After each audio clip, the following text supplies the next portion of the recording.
Welcome, fellow veterans. From the tip of the spear to in the rear with the gear. I went from active duty infantry to reserve component logistician. I'm your host, CEO, entrepreneur, trial lawyer, and Lieutenant Colonel retired John Barry.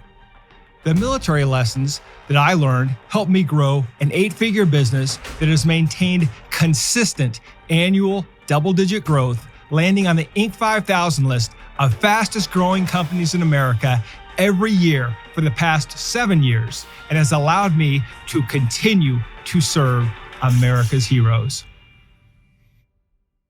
Feedback is a gift. This was one of the hardest leadership lessons for me to learn. I think my ego got in the way a lot of times. I felt attacked. I felt like the work I did wasn't appreciated. And it just took a long time for me to really just accept feedback for what it is. And of course, not all feedback is equal. The feedback that we get from the people who have climbed the mountain that we want to climb means a lot more than the person who's never done it.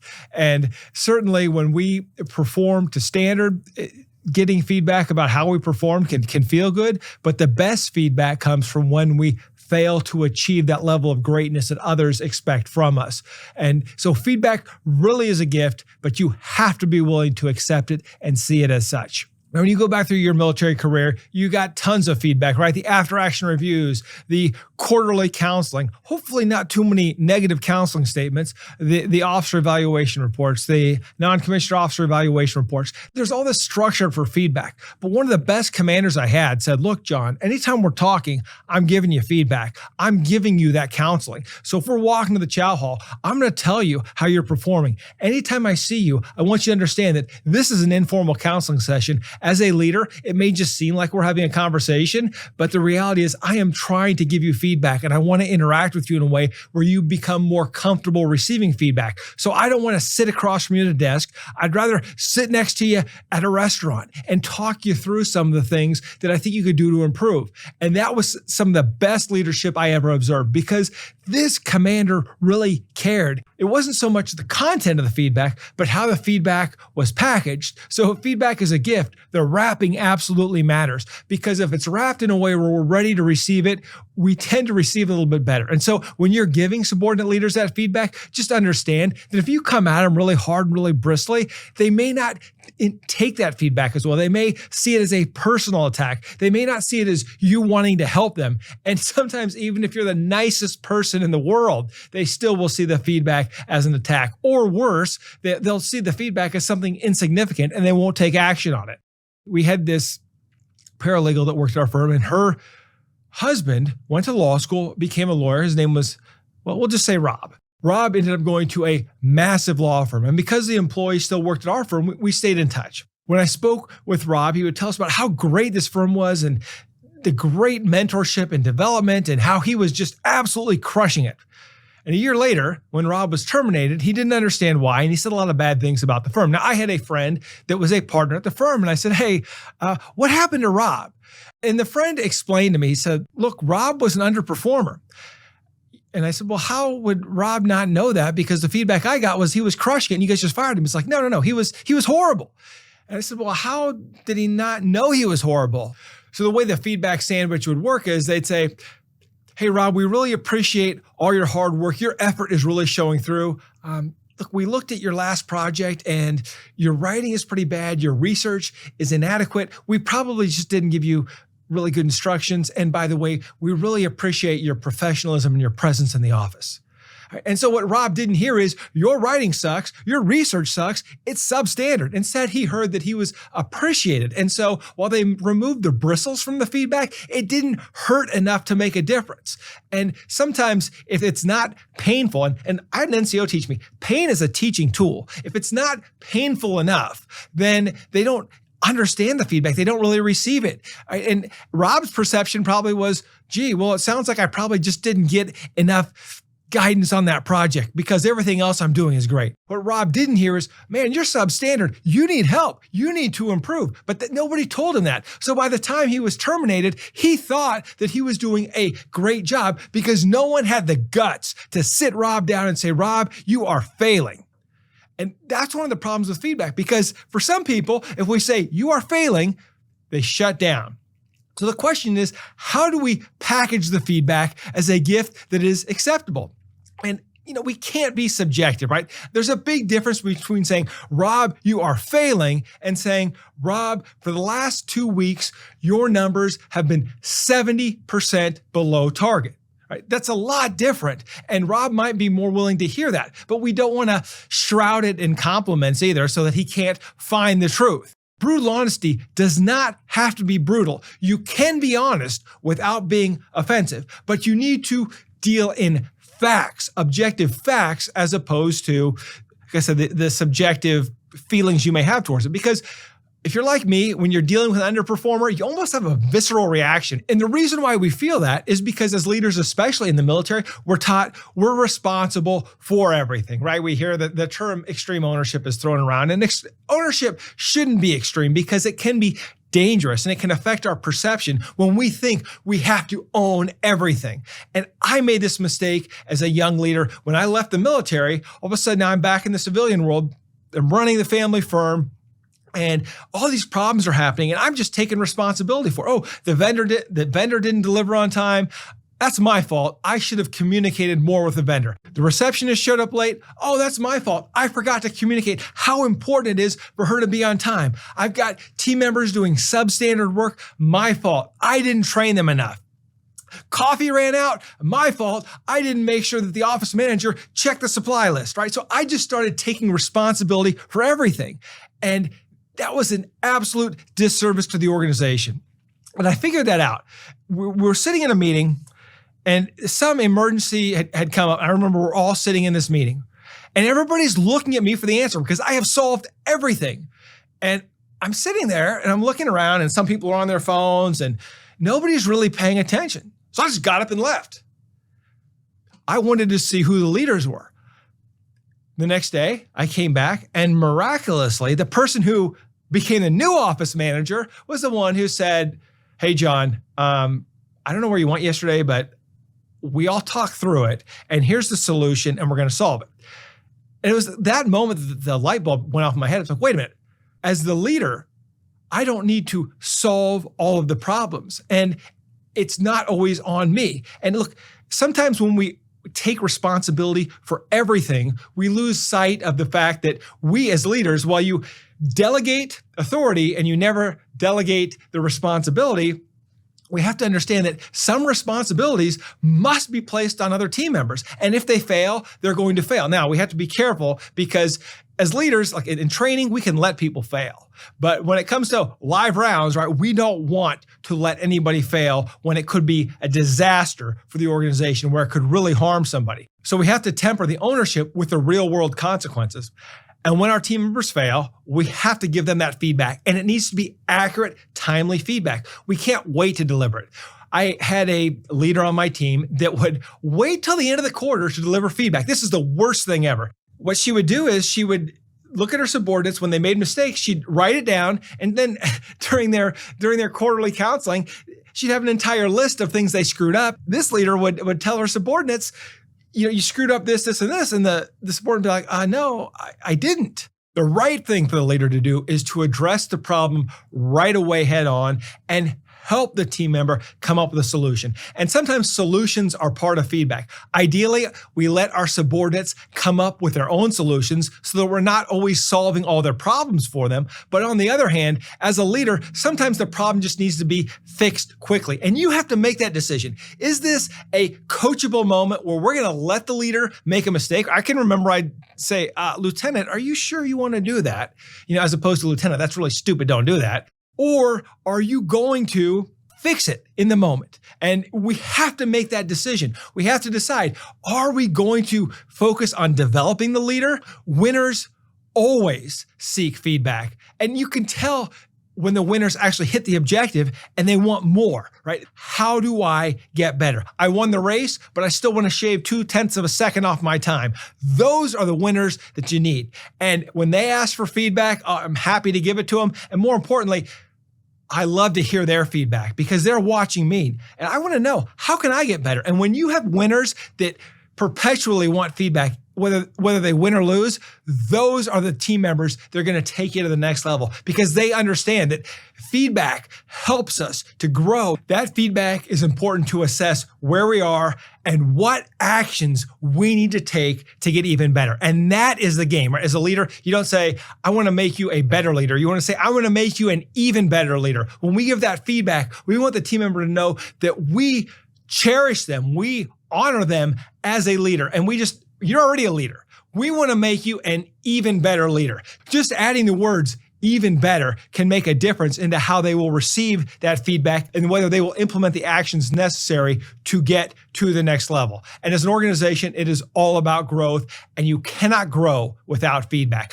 Feedback really is the fertilizer that you need in your soil that helps you establish the foundation for growth for your team. Now, there's also dangerous feedback. And I can think back to this E4. We all know about the E4 mafia, the shammers, the professional shammers.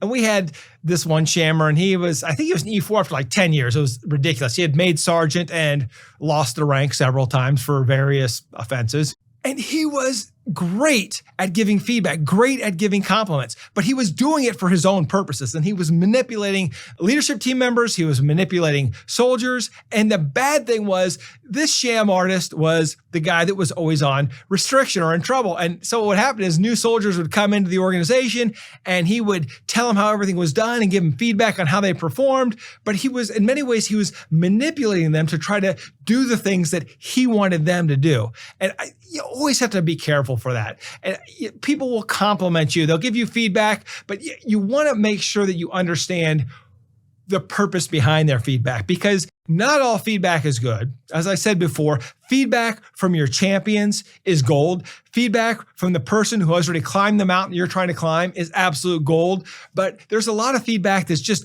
worthless. So how do you know if the feedback is actually valuable or whether the feedback is reliable? Well, as a leader, you have to learn to become discerning, right? Remember rumor intelligence? Hey, we would hear rumors of what was going on with enemy operations. Sometimes we'd hear rumors of what was going on in the unit, but rumors are just rumors. They're not feedback. And unfortunately, sometimes we have subordinates who want to give us feedback based on rumors instead of based on the truth. And that can be problematic, especially when you're doing things like command climate surveys, where there's a lot of perception out there that simply becomes reality. Because once the team starts perceiving things, it becomes reality. Then you start getting feedback based on perception, which, you're actually in a position as a leader where you have to stop and assess and become discerning of the information that's coming in. And look, that's a difficult skill to build. It's something you build over time in dealing with people. And some of the best feedback I received was actually from a vendor. And I'm always leery of vendor feedback because vendors will often tell you what they need to tell you to get you to sign another contract, to continue paying them, even when they fail to deliver.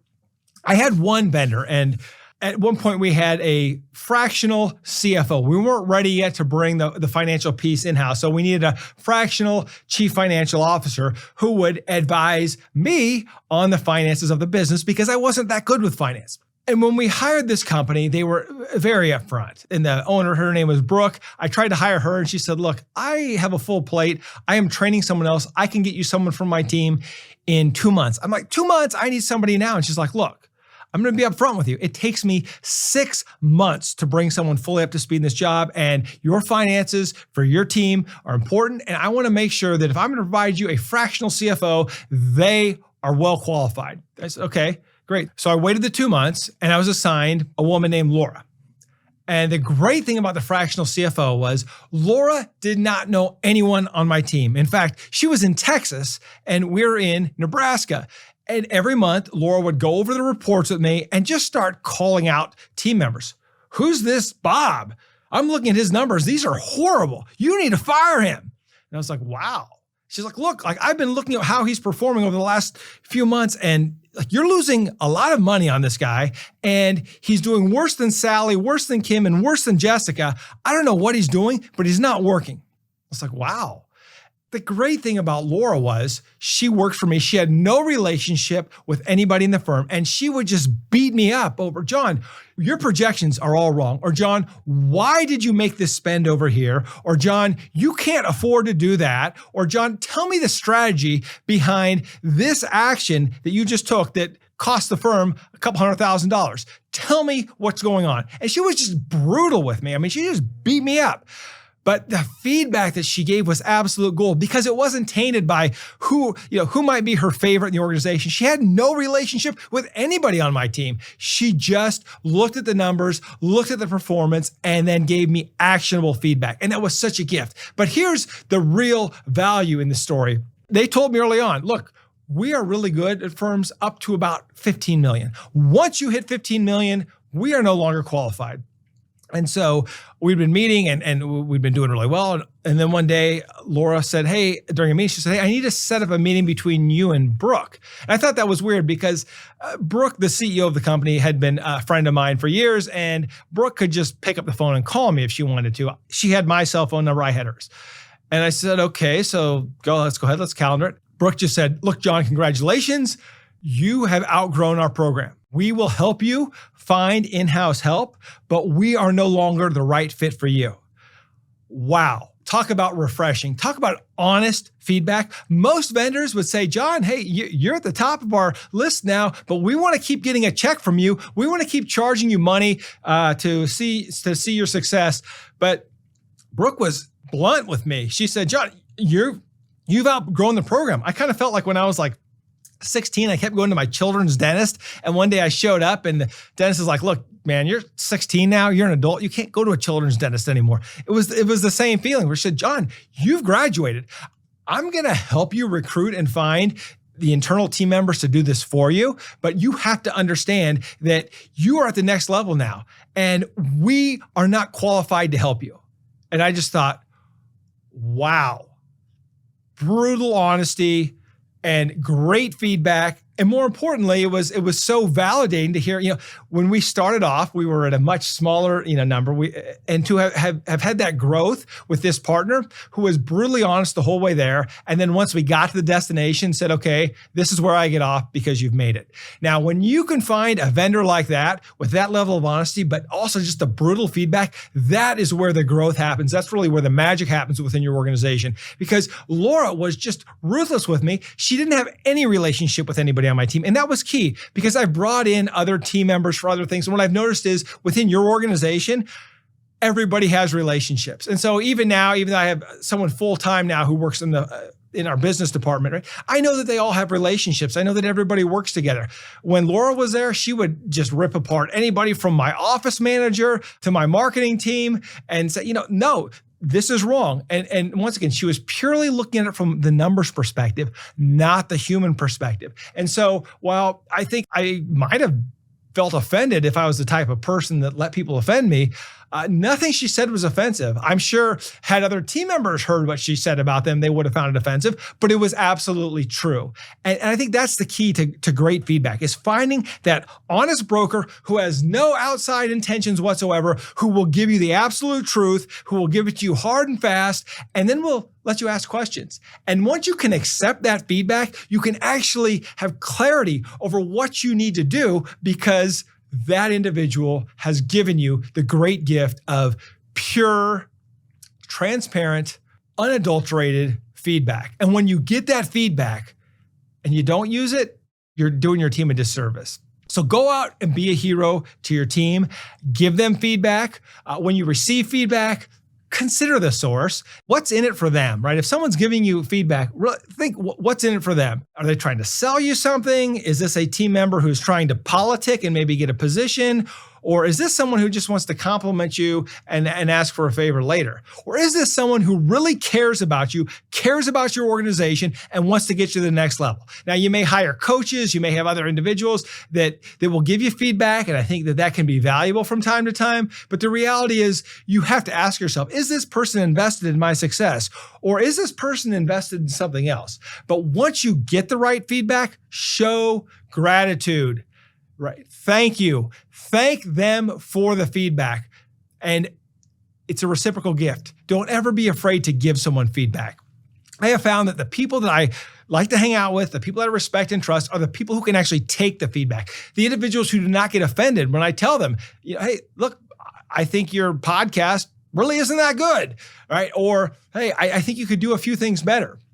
That is valuable feedback. We all want to hear it from somebody, and we never get enough of it because people are afraid to offend us. They're afraid of our feelings. They don't want to hurt the relationship. But as leaders, we have to listen to the feedback, and we have to be willing to give the feedback. And if we can't do that, then we're not leading anything, and we might as well just hang it up, because true leaders understand that feedback is the way to the bigger future.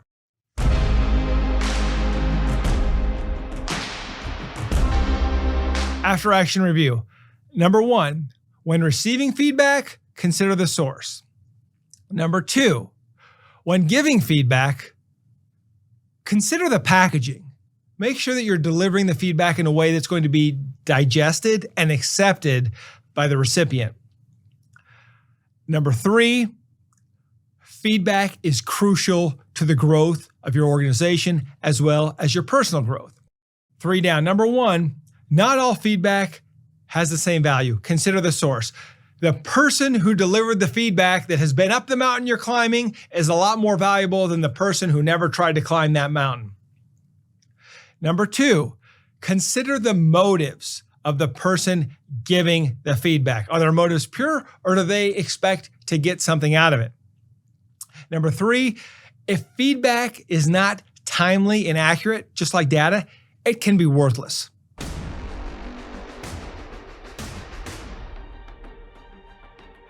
Thank you for joining us today on Veteran Led, where we pursue our mission of promoting veteran leadership in business, strengthening the veteran community, and getting veterans all of the benefits that they earned. If you know a leader who should be on the Veteran Led podcast, report to our online community by searching @Veteran Led on your favorite social channels and posting in the comments. We want to hear how your military challenges prepared you to lead your industry or community, and we will let the world know. And of course, hit subscribe and join me next time on Veteran Led.